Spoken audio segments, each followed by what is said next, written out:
स्वागत है आपका अपने चैनल स्टडी मास्टर में। तो आज के इस वीडियो लेक्चर में हम लोग पढ़ने जा रहे हैं क्लास 1 CRT हिंदी का चैप्टर नंबर 13 हुदहुद। मैंने इससे पहले 1 से लेकर चैप्टर नंबर 1 से लेकर चैप्टर नंबर 12 तक के सभी वीडियो बना दिए। चैप्टर 12 था सुनीता की पहिया कुर्सी, चैप्टर 1 था पड़ाकू की चूल, उसको भी हमने काफ़ी इंटरेस्ट के साथ पढ़ा था। सुनीता की पहिया कुर्सी होप देख लिया होगा आपने, काफ़ी अच्छा चैप्टर था।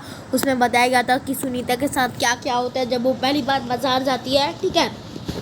तो हुदहुद हम लोग पढ़ने जा रहे हैं। हुदहुद आपने इस पक्षी का नाम सुना होगा या फिर शायद नहीं भी सुना होगा, क्योंकि अलग अलग एरिया में हम लोग इसको अलग अलग नाम से बोलते हैं। तो चलो आज के इस चैप्टर को हम लोग स्टार्ट करते हैं। एक बार सुलेमान नाम के बादशाह आकाश में चलने वाले उड़न खटोले पर बैठे कहीं जा रहे थे।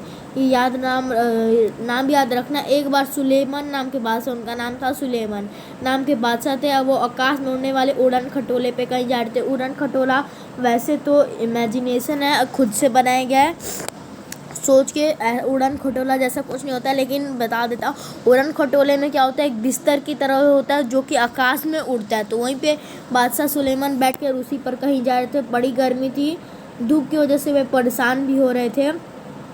आकाश में उड़ने वाले गिद्धों ने उन्होंने कहा कि जो आकाश में गिद्ध उड़ते हैं, उन्होंने उससे कहा कि अपने पंखों से तुम लोग मेरे सर पर छाया कर दो। मतलब अपने जो पंख है, क्योंकि उनके पंख तो बहुत बड़े बड़े होते हैं ना,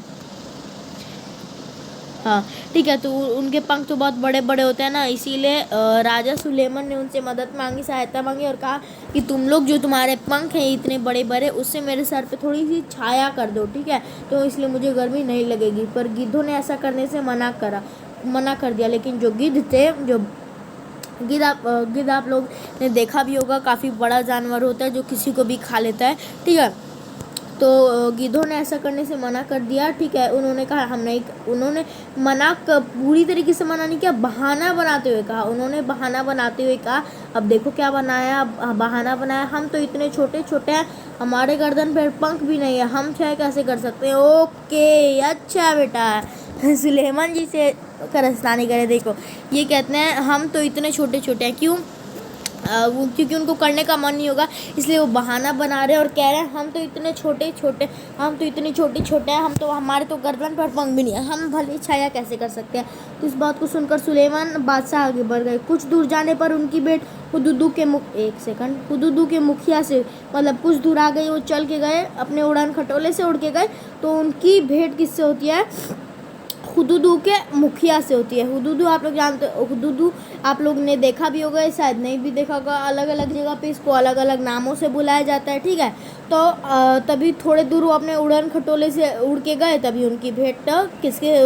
हुदहुद थे, हुदहुद से नहीं, मुखिया से हो गई सीधे उनकी। सुलेमान ने उनसे भी मदद मांगी, जो सुलेमान बादशाह थे उन्होंने उनसे भी मदद मांगी और कहा मेरे सर पे अपने पंख से छाया कर दो। वह चतुर था, मतलब वो ज्ञानी था।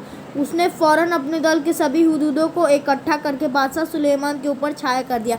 मतलब उसके ग्रुप में जितने भी 10, 20, 30, 40 जितने भी हुदहुद थे, पहले सबको शायद कोई ट्रिक से बुलाया होगा और सब जब आ गए तो सबको बोला होगा कि इनके ऊपर छाया कर दो। और वो चतुर थे, मतलब वो जानते थे कि बादशाह सुलेमान की क्या पावर है, इसलिए उन्होंने अपने सभी दल के हुदहुदों को बुलाया और उनके ऊपर छाया कर दिया, ठीक है।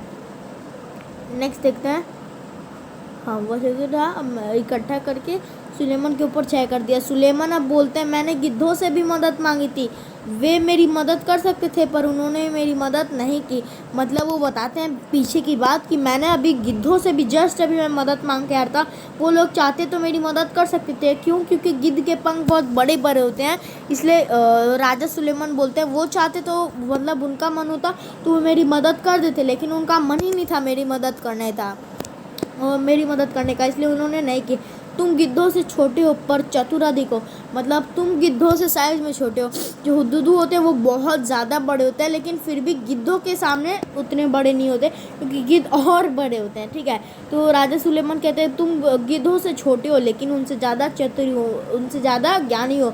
तुम सबने मिलकर मेरी सहायता की है, मतलब तुम सबने मिलकर, तुम टोटल जितने भी हो सब ने मेरी मिलकर सहायता की है। मैं मतलब ये राजा सुलेमान, एक सेकंड,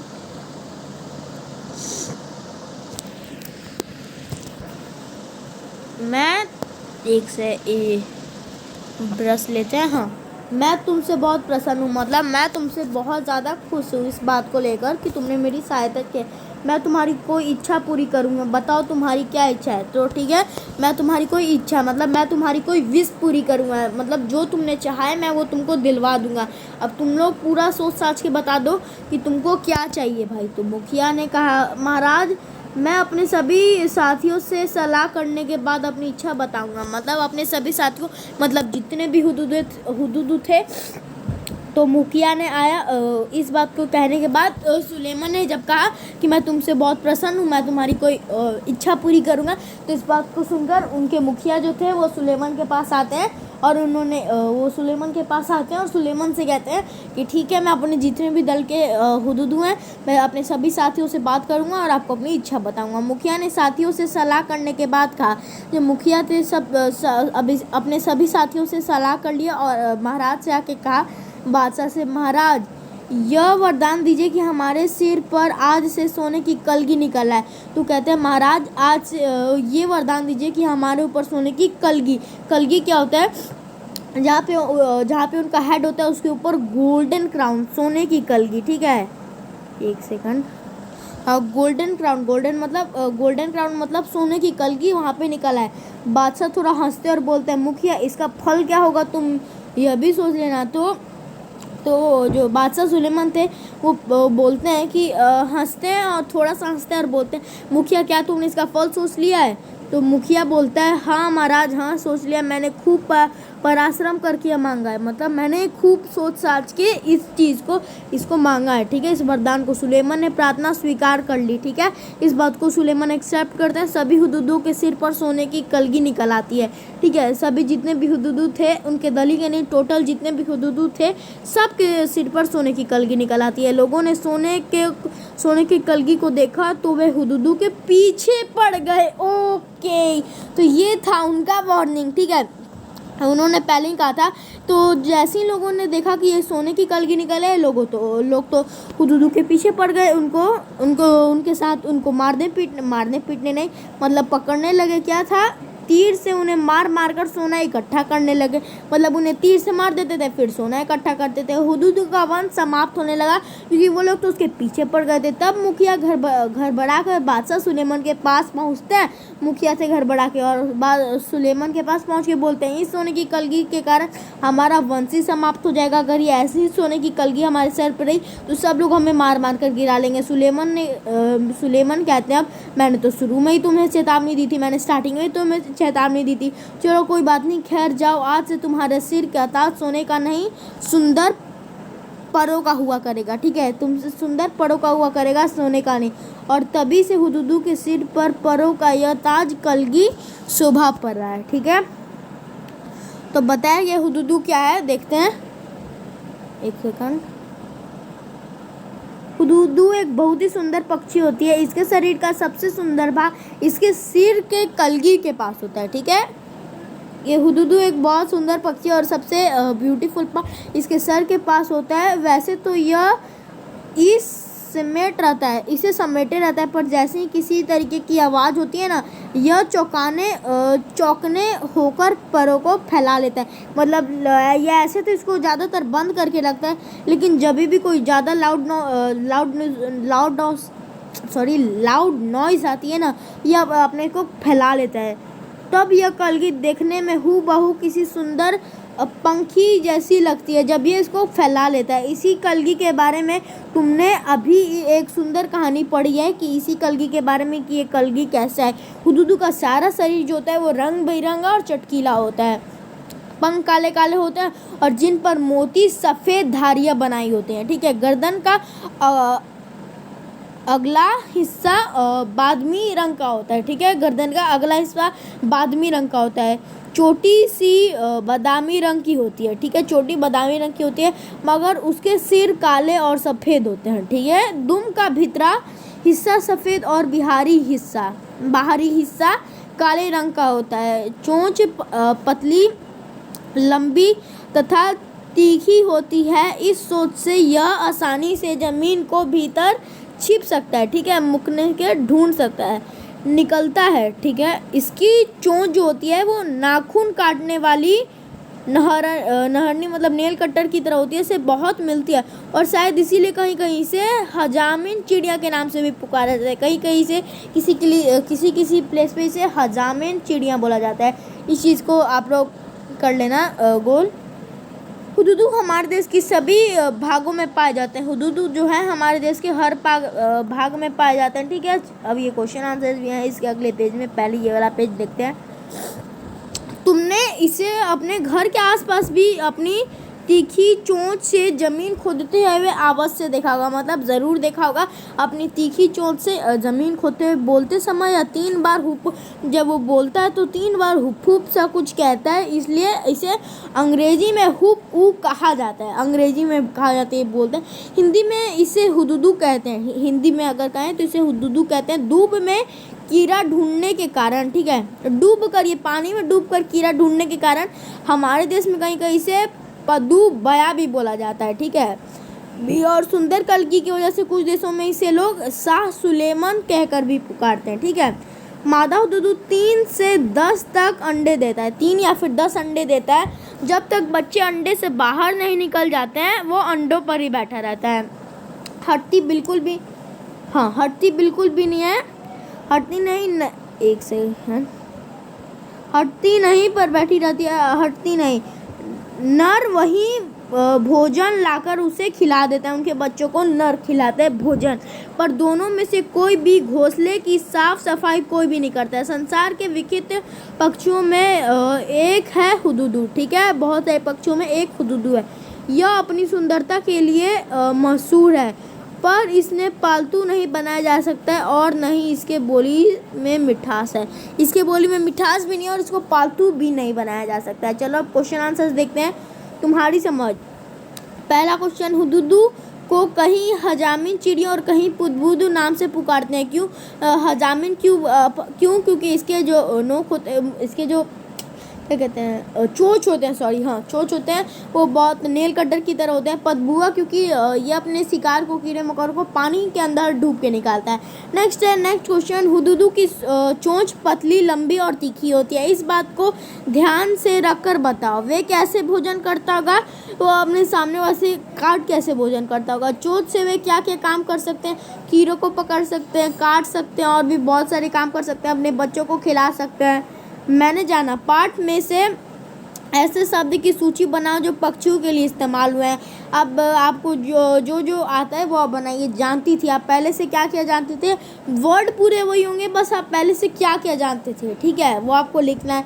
पढ़कर अभी जो पढ़ा है तब मालूम हुआ है, जानना चाहती हूँ अभी, और कैसे, कहाँ और कैसे पता लगाऊंगी। चलो इसका आंसर बताता हूँ मैं, या फिर छोड़े, मैं आंसर नहीं बताऊंगा। ये सब पढ़ने में भाई आपको थोड़ा सा एक्सपर्ट होना चाहिए, क्योंकि ये चैप्टर थोड़ा एग्ज़ाम में शायद से आ सकता है। एग्ज़ाम पॉइंट ऑफ व्यू से ये सब आ नहीं सकता है, बहुत कम चांसेस है। एग्ज़ाम पॉइंट ऑफ व्यू से ये सारे क्वेश्चन इंपॉर्टेंट नहीं होते हैं। बस ये वाला आप लोग ध्यान से एक बार कर लोगे,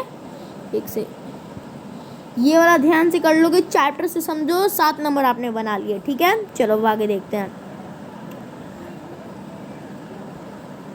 पहचाने कैसे है? अब अगर तुमसे हुदुदू के पहचाने की किसी की मदद करनी हो तो तुम उसे कौन कौन सी बातों से 5 वाक्य लिखो। अगर आपको हुदुदू को पहचानना हो तो आप 5 वाक्य लिखिए कि आप उसको, हुदुदू को कैसे पहचानेंगे।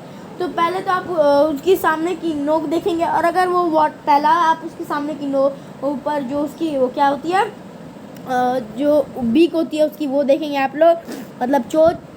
दूसरा, अगर वो पानी में से शिकार निकाल रहा है तो हुदुदू ही है। तीसरा, वो लोग क्या देखेंगे आप लोग, अगर वो आवाज़ करके कि अगर उसकी कलगी ऊपर बाहर आ जाती है तो हुदुदू है, और 2 आपको लिखना है। अब कौवा या कबूतर को पहचानने के लिए 5 बिंदु लिखो, 4-5 बिंदु लिखो, ठीक है। यह लिखने के लिए तुम्हें इन पक्षियों के भी कुछ समय तक गौर से देखना होगा। गौर से देखिए फिर आप लोग लिखिएगा। तरह तरह के नाम, तुम्हारे आसपास कौन कौन से पक्षी जाते हैं उनके नामों की सूची बनाओ, ठीक है। तो आपको कौवा, मैना, उसके बाद कौवा, मैना, पैरोट आप लोग लिख सकते हो, हुदुदू भी आप लोग लिख सकते हो, तुम्हारे और तुम्हारे दोस्तों के घर की भाषा में इन्हें क्या क्या कहते हैं, तो इन्हें यही कहते हैं। अपने घर ही के भाषा में बताया। जिन पक्षियों के नाम तुम्हें पता नहीं उनके नाम पता करोगे और लिखोगे। जिन जिनके आपको पता नहीं है, तोता, कौवा, मैना, आप लोग सब लिख दीजिएगा। नेक्स्ट है बातचीत। तुमने हुदुदू से जुड़ी एक कहानी पढ़ी है, उस कहानी के बातचीत के रूप में उसको अब बातचीत के रूप में लिखना है। नीचे हमें इन बातचीत को शुरू कर दिया, आपको ख़त्म करना है। शाह सुलेमान, अरे भाई गिद्ध ज़रा मेरी बात तो सुनो। गिद्ध कहिए मगर ज़रा जल्दी से। तो शाह सुलेमान, मेरे सिर के ऊपर ज़रा छाया कर दो। गिद्ध, हम तो इतने छोटे छोटे, हम कैसे छाया करें। ठीक है, तो आप लोग ये लिख सकते हो। रंग का नाम, देखो बताओ कि ऐसे रंग किन किन चीज़ों की होती हैं। रंग का नाम गहरा, गहरा, इन रंगों के चीज़ों के नाम। ठीक है, इस रंग के क्या होते हैं, गहरा, फीका, भड़कीला, सुनहरा। भड़कीला अचकन, उसके बाद क्या होता है सुनहरा कपड़े, नेक्स्ट फीके कपड़े और गहरा दाग। ठीक है, यूनी ने आसमानी रंग का कमीज पहनी है। यूनी ने आसमानी रंग का नाम कैसे बना होगा, सोचो, आपको सोचना है। ऐसे कुछ और रंग के नाम लिखो जो चीज़ों में नाम पड़ते हैं। ठीक है, बहुत सारे आपको रंग के हिंदी में नाम लिखना है। लाल, सफ़ेद, काला, पीला, नीला। ठीक है, नीला, पीला, जो भी आप लोग लिखते हो आप लोग लिखे। अब फल के कौन से सब्जी, अगर आप लोग फ्रूट का देखो तो रेड कलर के होते हैं। मैंगो देखो येलो कलर के, सब्जी तो ग्रीन कलर के, पत्ते तो ग्रीन कलर के, आदि के नाम पर। ठीक है, एक सेकंड। शब्द एक अर्थ अनेक। सा की भेंट हुदुदू के मुखिया से हुई थी। मुझे मेरी बहन से एक बहुत सुंदर चीज़ भेंट दी।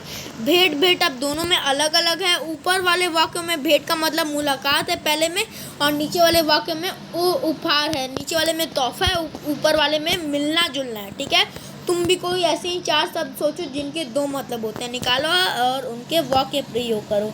ठीक है, अब आप लोग सोचिए और बनाइएगा। नाम है हुदुदू, एक बहुत ही सुंदर पक्षी है। हुदुदू और पक्षी दो और ही एक ही संज्ञा कहते हैं। ठीक है, और को एक ही संज्ञा कहते हैं। अब नीचे दी गई तालिका को आगे बढ़ा। हुदुदू पक्षी है, भारत देश है, अनार फल है।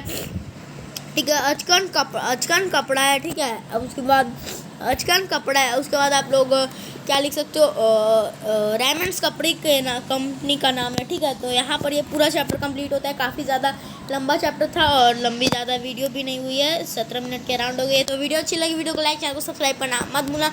हम इसका चैप्टर नंबर 14 मुफ्त की भी वीडियो काफ़ी जल्दी लिखेंगे और वो इस बुक का लास्ट चैप्टर है।